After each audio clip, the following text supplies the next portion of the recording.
Hey guys, alright? Welcome everyone. This story begins in the depths of the ocean, where a dimensional rift called the Abyss has opened, from which emerged the first kaiju, an alien beast that advanced, destroying 3 cities until the army, with planes and tanks, finally stopped it after 6 days of combat. 6 months have passed since these events, and Earth would be attacked again, and it would not be the last time, as more and more kaijus would keep coming in the following months, plunging the whole world into crisis. This forced governments to unite to create the Jaeger program, where robots the size of kaijus were built to face them. In testing, scientists discovered that the Jaeger's neural interface was too much for a single pilot. Thus, they decided to modify it so that 2 pilots would control 1 hemisphere each. Thanks to this, they began to win battles, turning pilots into heroes and kaijus into merchandise, as the world now felt safe. One day, at the Alaska base, we meet pilots Raleigh Beckett and his brother Yancey, who are called to respond to an alert of a Category 3 kaiju approaching. While preparing to pilot their Jaeger, we meet the Chief of Systems, Tendo Choi, and the leader of the program, Marshall Stacker, overseeing everything.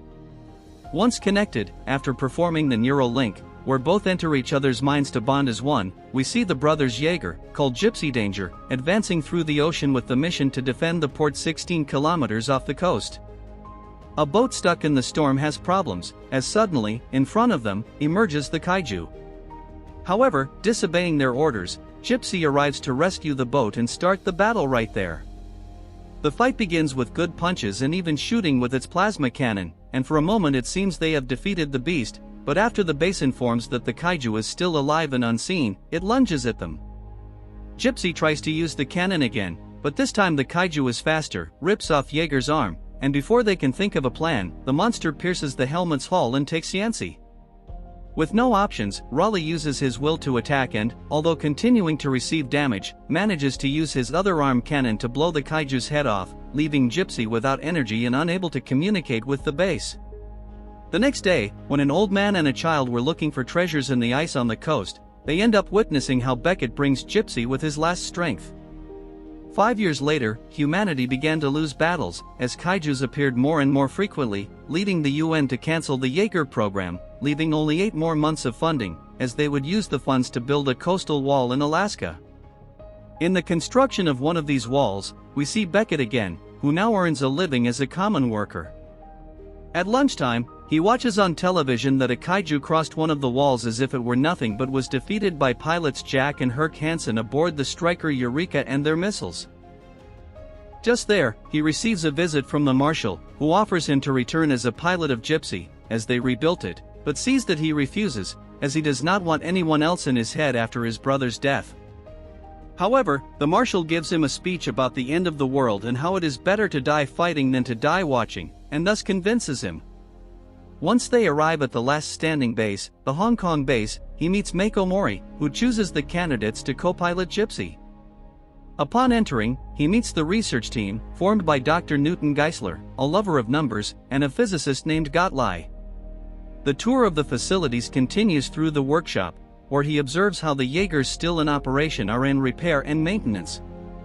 Here, we see the Crimson Typhoon piloted by the Wei Tang triplets, the T-90 Cherno Alpha piloted by Sasha and Alexis Kaidanovsky, and finally, they meet the Hansen father and son in person.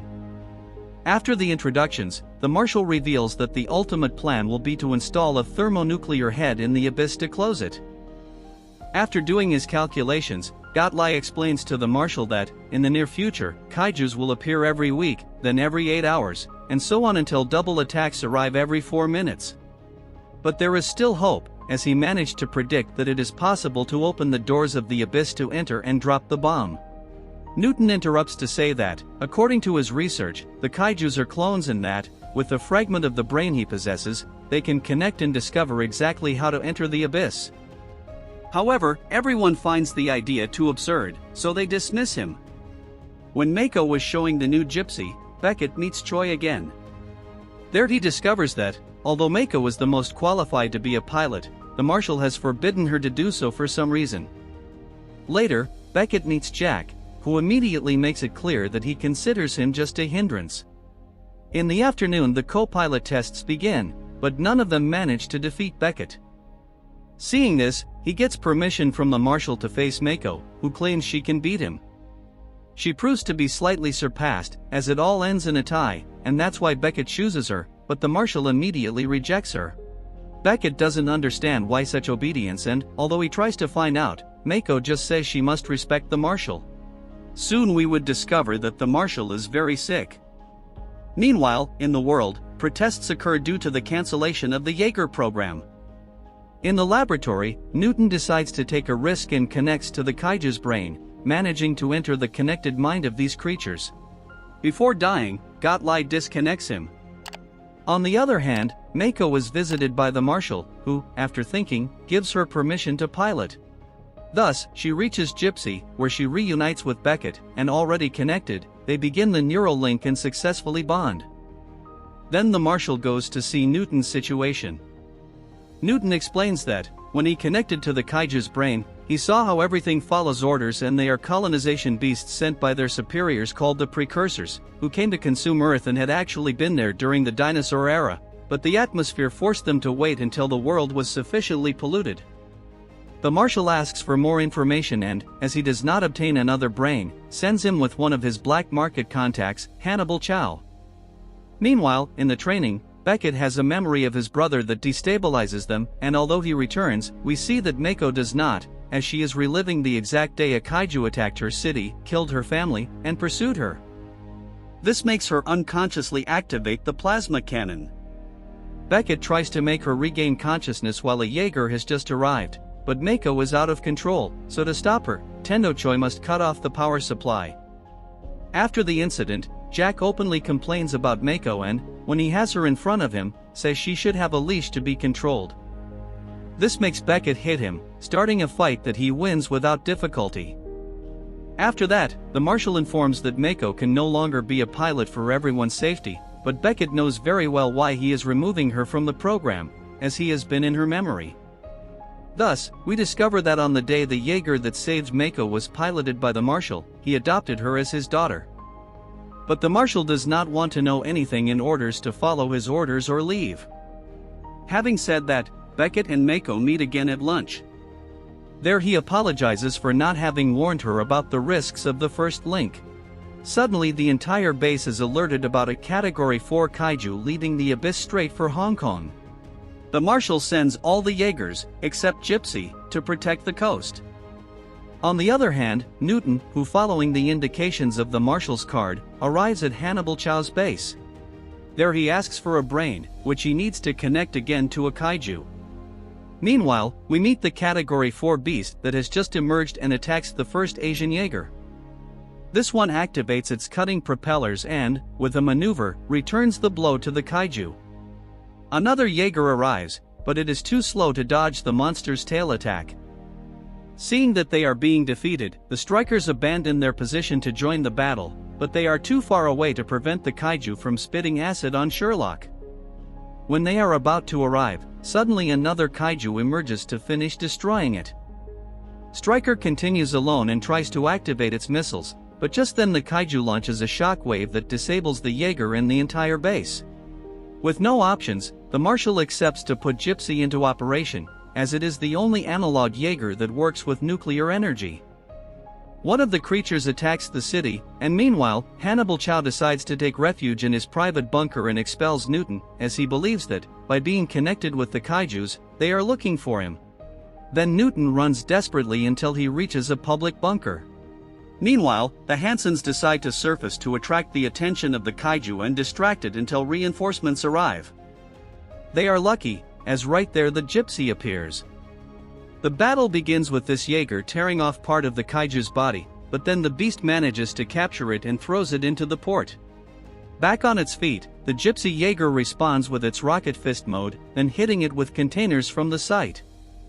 However, this kaiju is very strong and they can only defeat it with the plasma cannon, shooting several times.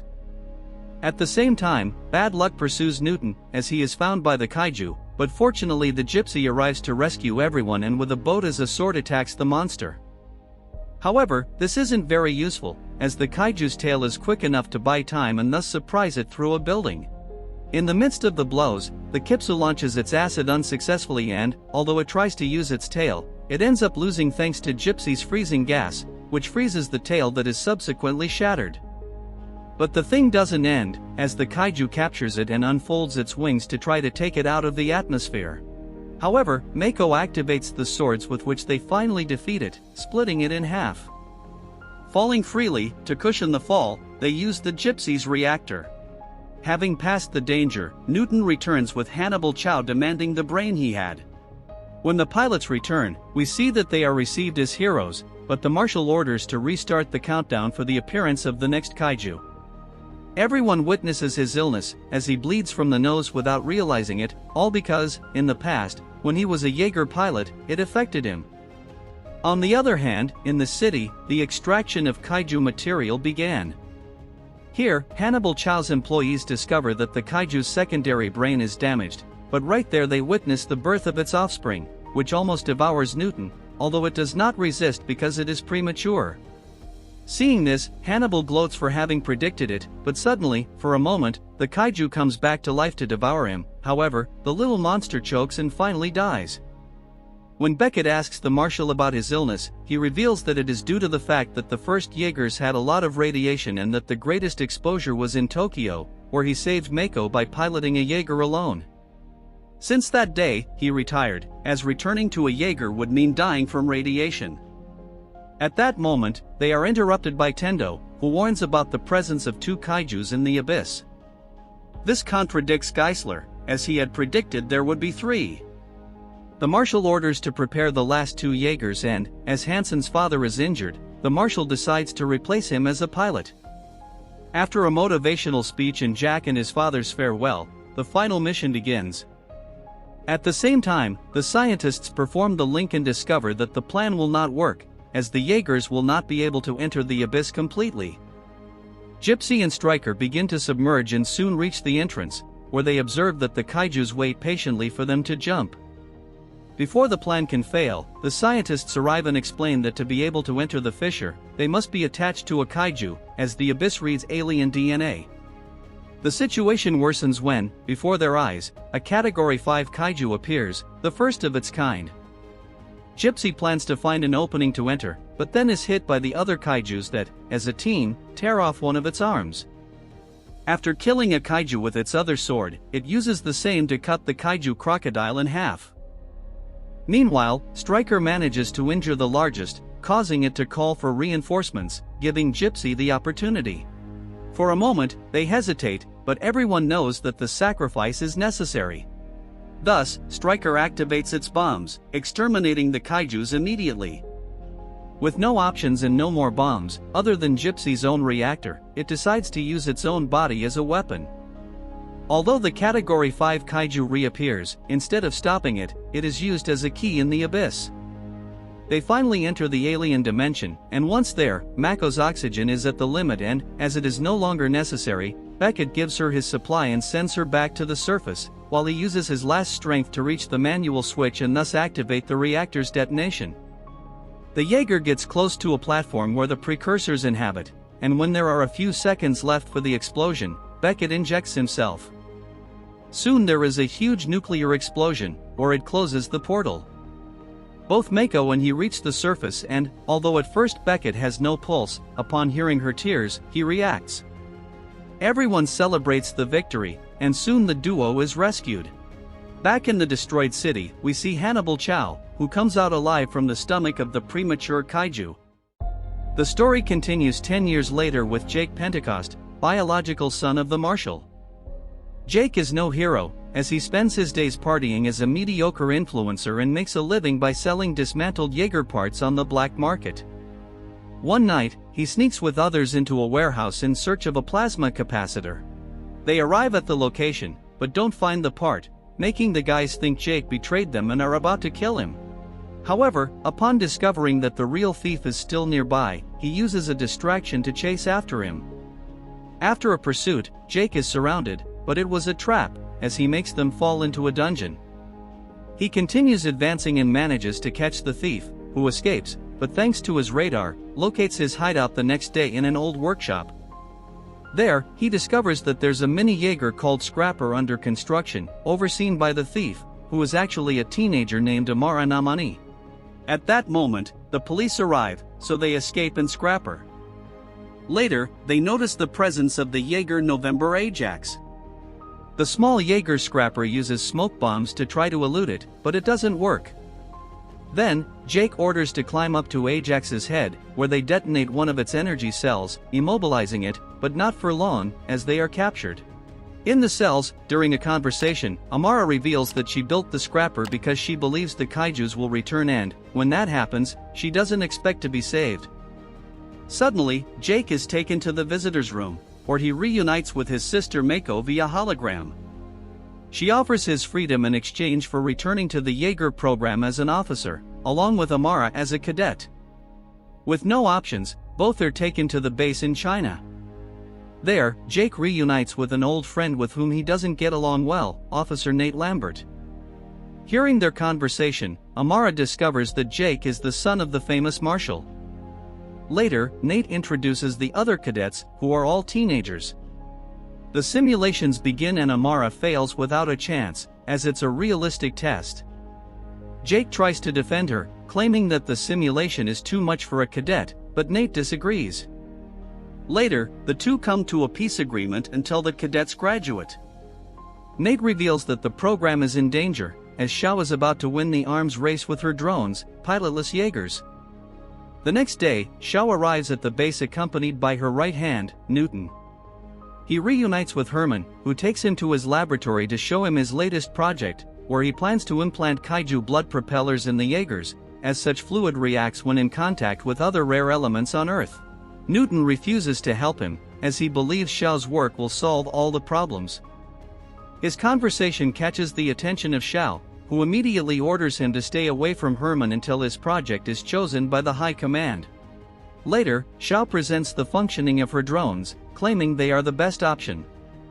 Meanwhile, Mako reveals to Jake that she plans to vote against it and wants him piloting the Gypsy as one of the honor guards on voting day. The day arrives, and the Gypsy lands piloted by Jake and Nate, while Mako approaches in a helicopter. However, moments after Xiao's arrival, a hostile Jaeger out of control called Obsidian Fury emerges from the sea and attacks with missiles. Mako discovers something about Obsidian's energy, but it blocks her communication before she can tell Jake. Thus begins the battle between the Jaegers, with the Gypsy being so beaten that it needs to draw the sword. Obsidian has two swords and they are in flames. The Jaegers fight, and in the fight between the two, Mako's helicopter is hit and begins to fall. Then the Gypsy uses its gravity wave to immobilize Obsidian and go after her, who had just sent important information. Unfortunately, Gypsy doesn't arrive in time and Mako dies. When Obsidian sees that there are more Jaegers on the way, it decides to retreat. Later, when Jake remembers his sister, he finds Amara practicing the neural link, still unsuccessfully. Jake, now more compassionate, decides to help her by connecting with her. Thanks to their memories, we discover that Amara lost her family in a kaiju attack, when they were all crushed. All this is too much for her, so she fails again.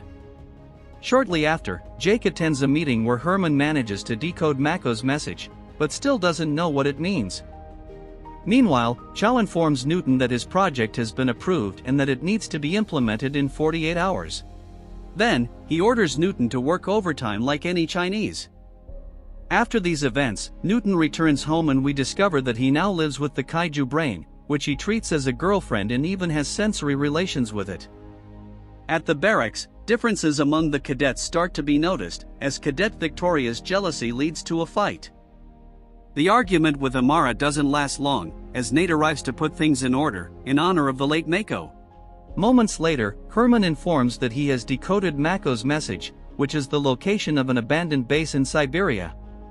To investigate further, Gypsy is sent there, where it soon encounters the Obsidian Jigger, more focused on destroying the base than on them. The battle resumes with Gypsy pushing it through a fissure.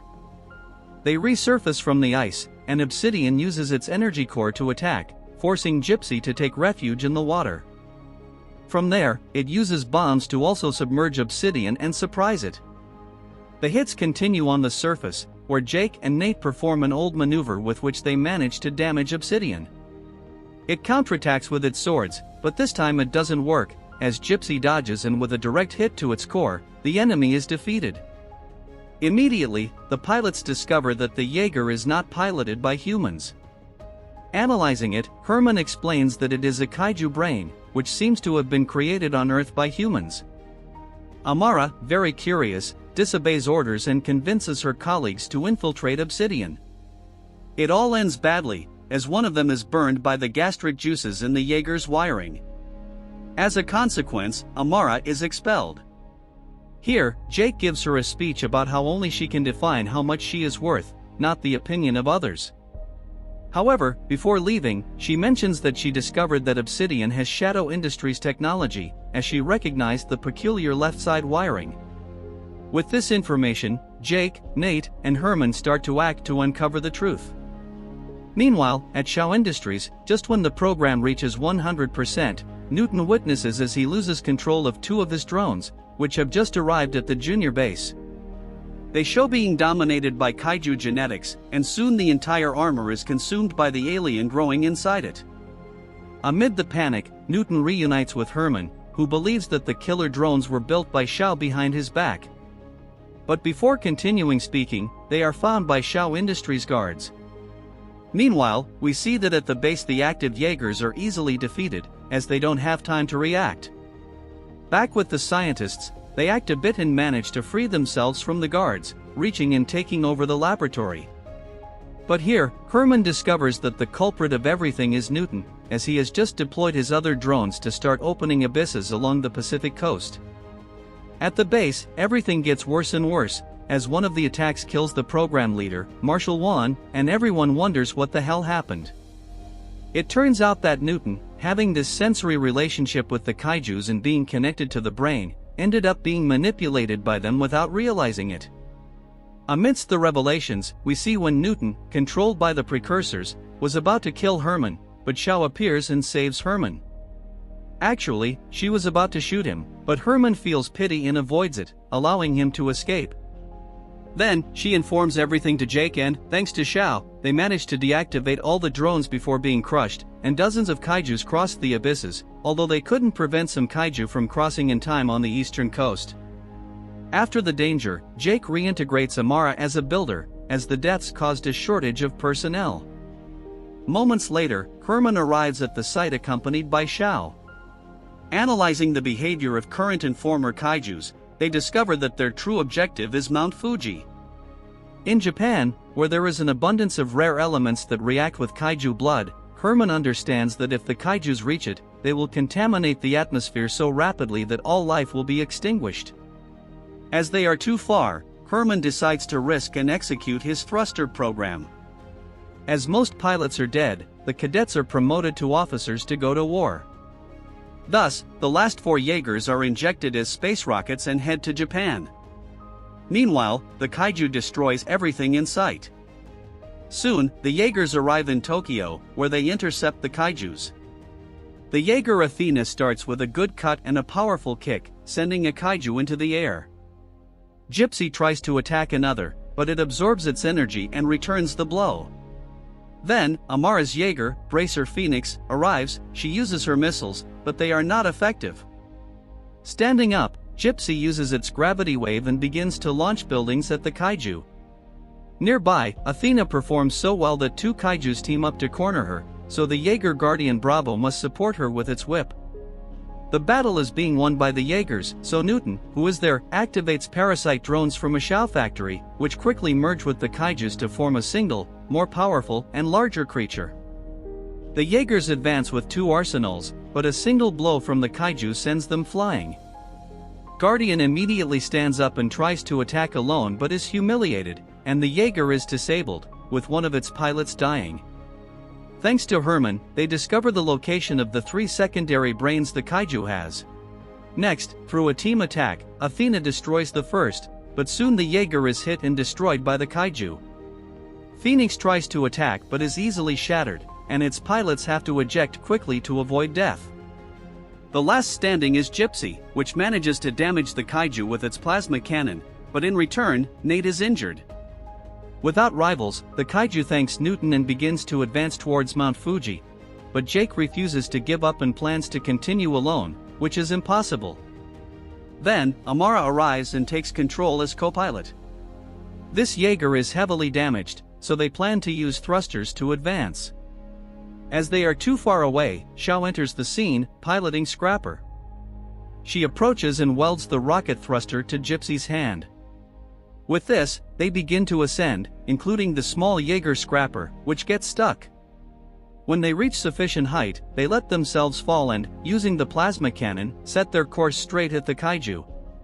When they are close and should have been ejected, the system fails and it seems they will die on impact, but right there appears Scrapper, which helps them escape in time, while the kaiju takes the full blow, causing a massive energy explosion. Then we see the dead kaiju, split in half. Newton fails but says he has a plan B. However, Nate appears to stop him.